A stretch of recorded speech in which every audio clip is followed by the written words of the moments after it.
Selamat siang anak-anak. Kita berkumpul lagi ya di hari Jumat ini. Kita mau ibadah seperti biasanya. Dan selamat bergabung pada kakak-kakak SMP dan kakak-kakak SMA untuk ibadah kita siang ini. Sudah siap? Sudah persiapkan Alkitab? Ya, minggu lalu Bunda bilang sediakan Alkitab agar kita bisa membaca bersama-sama.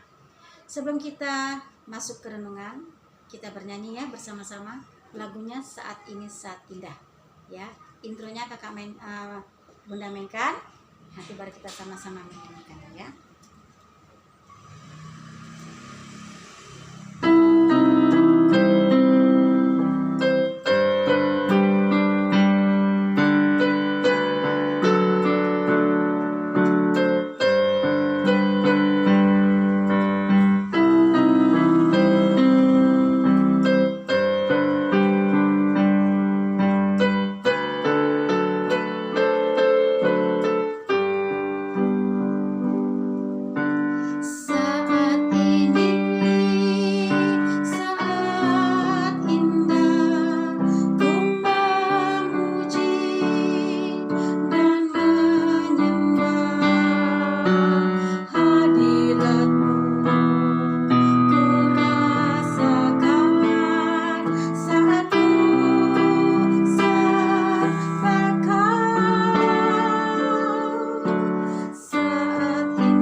Kita tunduk kepala dan lipat tangan untuk menyambut ibadah kita hari ini. Mari kita berdoa. Selamat siang Tuhan Yesus. Selamat siang Bapa. Kembali kami Bapa, anak-anak-Mu, kami dari unit SD, SMP dan SMA, di mana kami akan ibadah siang hari ini, ibadah yang selalu kami lakukan setiap hari Jumat. Bapa, kiranya Engkau nanti hadir Bapa di tengah-tengah kami, di mana kami nanti akan membaca akan firman-Mu dan mendengar akan lagu-lagu-Nya Tuhan. Terima kasih Tuhan, di dalam satu nama Tuhan Yesus Kristus kami berdoa. Amin. Baik, untuk menyambut firman Tuhan hari ini, sebelum kita sambut kita nyanyi dulu ya. Lagunya Bagaikan Bejana Siap Dibentuk. Saya rasa sudah pada tahu ya lagunya.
Baik, kita akan membaca firman Tuhan.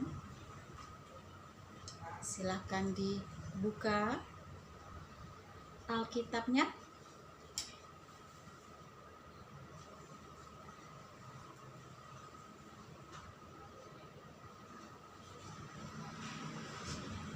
Kita akan buka dalam Perjanjian Baru, Kisah Para Rasul 7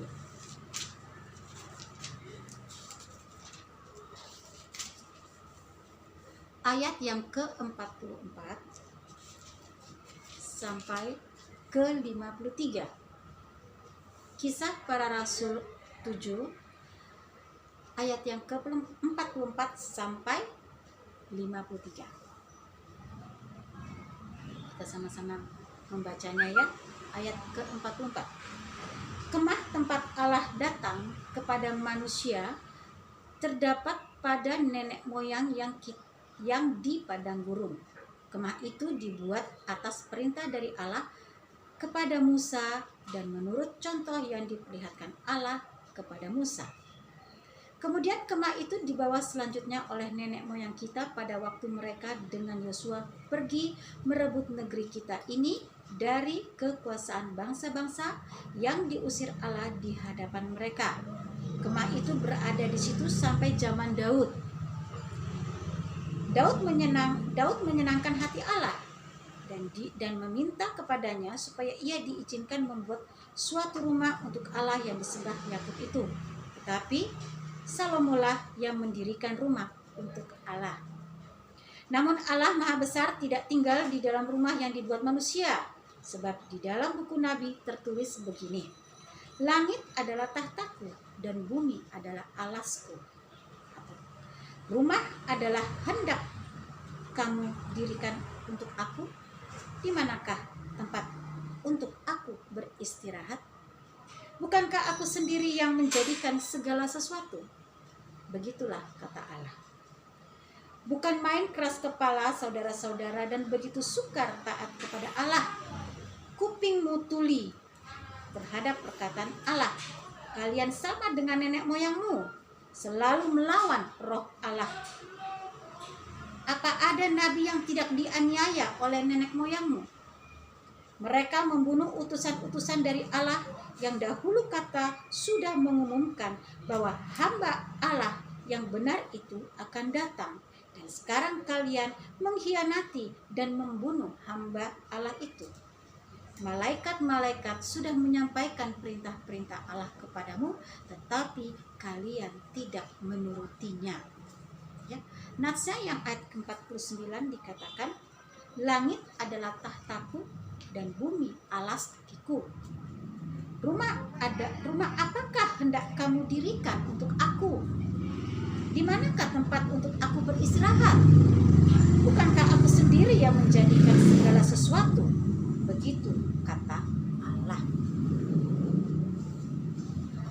Saya akan baca renungan ini yang berjudul Omnipresent. Ya, didengar ya. Banyak orang Kristen memandang bahwa ibadah hanya terjadi di ruang gereja. Mereka berbakti hanya pada saat kebaktian di gereja. Berdoa yang paling khusyuk hanya dilakukan di gereja. Akibatnya, banyak orang rajin datang ke gereja, tetapi tidak mengalami pembaharuan di dalam hidupnya. Di luar gereja, mereka tetap rajin berbuat dosa.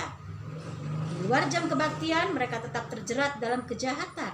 Mereka seolah-olah lupa bahwa Tuhan adalah sosok yang maha hadir. Ya, maha hadir atau omnipresent. Omnipresent berarti hadir di mana-mana dalam waktu yang bersamaan. Allah itu omnipresent atau maha hadir. Daud pernah berpikir untuk membangun rumah bagi Allah. Ia ingin Allah berdiam di dalam rumah itu seperti dirinya berdiam di istananya. Padahal Allah hadir di dalam seluruh kehidupan alam semesta. Kehadiran Allah meliputi seluruh umat, bahkan mengatasi segala ruang dan waktu. Dengan mengutip Yesaya 66, Stefanus menyatakan dengan indah bahwa langit adalah tahta Allah dan bumi adalah tumpuan kakinya. Stefanus bersaksi bahwa Allah yang ia imani adalah pemilik dunia ini. Sayangnya, banyak orang berbalik dari Allah dan menyakiti sesama ciptaan Tuhan. Anak-anak, beribadah haruslah terjadi setiap saat. Beribadah seharusnya tidak hanya terjadi di gereja. Berbakti tidak dibatasi ruang dan waktu. Mari kita bangun kesadaran yang kita kuat bahwa setiap pikiran, perasaan, sikap, dan tindakan kita setiap saat berada dalam pengamatan Tuhan. Mari senantiasa berbakti kepada Dia dengan pikiran dan hati yang memuliakan Dia, dan dengan perkataan yang membangun dan karya yang memberkati sesama. Tuhan menolong kita untuk beribadah dengan sungguh-sungguh. Sedikit sini Bunda Menju akan memberi keterangan maksudnya apa dari catatan yang ada di dalam nats ini, ya. Di sini kita diminta untuk beribadah, ya. Memang kalau dipikir-pikir setiap hari Minggu kita selalu beribadah di gereja, ya. Mungkin ada tempat-tempat khusus, ya. Namun kebanyakan orang yang namanya beribadah itu sudah kewajiban adalah 1 kali seminggu, hari Minggu. Atau mungkin ada yang beragama Kristen Advent hari Sabtu, ya. Tapi dalam hal ini bukan seperti itu. Omnipresent, kehadiran Tuhan, ya, maha hadir. Tuhan hadir di tempat ini. Sama seperti sekarang kita, ya, ibadah. Kebetulan Bunda beribadah di sekolah, ya, hari Jumat. Mungkin di SMP ada yang beribadah di setiap hari Senin, Selasa, Rabu, ya. Jadi intinya di sini adalah beribadah itu tidak pernah ada ruang, tidak ada waktu yang menentukan. Kita bebas di mana kita mau berdoa, di mana kita mau ketemu sama Tuhan, ya. Kita mau membaca Alkitab, ya, mendengar renungan atau nyanyian pujian, itu tidak ada yang melarang. Di kamar pun kita bisa beribadah, ya. Kalau ada yang setiap pagi renungan sebelum berangkat bekerja, berangkat ke sekolah, ya, beribadah di pagi hari, ya. Atau di sekolah nanti pagi kita ibadah lagi, ya. Sore atau malam menjelang tidur kita beribadah sama orang tua lagi, ya. Jadi tidak ada yang mengekang kita untuk beribadah di mana saja. Tidak ada. Karena apa? Kalau tadi dikatakan langit itu tahtaku dan bumi adalah alasku. Rumah apakah hendak kamu dirikan untuk aku? Bukan hanya gereja, rumah Tuhan, bukan. Ya, tidak. Gereja tuh di sini pun bisa dikatakan kita gereja. Beribadah. Aku mau berdoa sama Tuhan. Di kamar pun bisa. Sunyi, ya, hening, kita bisa beribadah. Di rumah teman, kebetulan ada ibadah persekutuan, bisa. Ya. Jadi rumah Tuhan itu bukan hanya gereja, tetapi di mana kita berada, di mana kita berjalan, di situ ibadah kita. Ya, jadi di sini yang Bunda inginkan dari anak-anak, ya, semuanya, ya, Tuhan itu menolong kita untuk beribadah dengan sungguh-sungguh di mana saja, bukan di gereja, ya. Jangan kalau kita gereja hari Minggu, besoknya kita bikin masalah sama teman-teman kita. Atau sekarang misalnya kita daring nih, kita pakai laptop, kita Minggu ibadah, mendengar sabda Tuhan, ya, mendengar renungan, menyanyi. Tiba hari Senin lagi belajar, omongannya yang tidak benar. Itu juga salah, ya. Kita tidak boleh seperti itu. Coba belajar untuk berbicara yang baik, ya, atau sopan terhadap siapa aja. Jangan karena kita ke gereja, oh iya, di luar gereja tidak seperti yang dilihat di gereja. Jangan. Ya kalau boleh, baiknya tetap apa yang kita lakukan ke gereja setiap hari Minggu, dimanapun juga kita bisa beribadah. Seperti saat ini kita beribadah di siang ini, ya. Di mana saja, kapan saja, waktunya pun anytime. Yang penting kalau kita mau beribadah, ya, dan Tuhan pasti akan membuat kita dengan sungguh-sungguh beribadah. Jangan lupa, beribadah bukan saja di gereja, tetapi di mana saja. Ya, Tuhan akan menolong kita untuk beribadah dengan sungguh-sungguh. Lakukanlah itu setiap saat, setiap detik. Amin. Mari kita berdoa untuk menutupi ibadah kita hari ini. Tuhan Yesus, terima kasih akan firman-Mu, akan renungan-Mu. Kiranya firman-Mu itu menjadi kekuatan kami semua, terlebih mengajarkan kami bahwa bukan hanya dengan gereja yang sekali seminggu kami akan menjadi anak-Mu, namun gereja di mana saja, beribadah di mana saja, yang penting Engkau selalu hadir dan membawa kami untuk bersungguh-sungguh beribadah kepada-Mu. Terima kasih Tuhan. Amin. Oke, untuk akhir dari ibadah kita akan menyanyikan satu lagu. Tahu lagu apa yang kau alami kini mungkin tak dapat engkau mengerti. Bisa ya? Kita siapkan dulu.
Terima kasih Tuhan, Engkau telah hadir di tengah-tengah kami dari awal, pertengahan hingga akhir ini Tuhan. Kiranya dengan semua yang kami lakukan, mendengarkan firman-Mu, menyanyi dan memujikan nama-Mu ya Tuhan. Kiranya suatu saat nanti minggu depan kami akan berkumpul lagi Tuhan, Engkau hadir di tengah-tengah kami. Terima kasih Tuhan, dengarkan dan sempurnakan doa ini di dalam satu nama Tuhan Yesus Kristus. Kami telah berdoa dan telah mengucap syukur kami.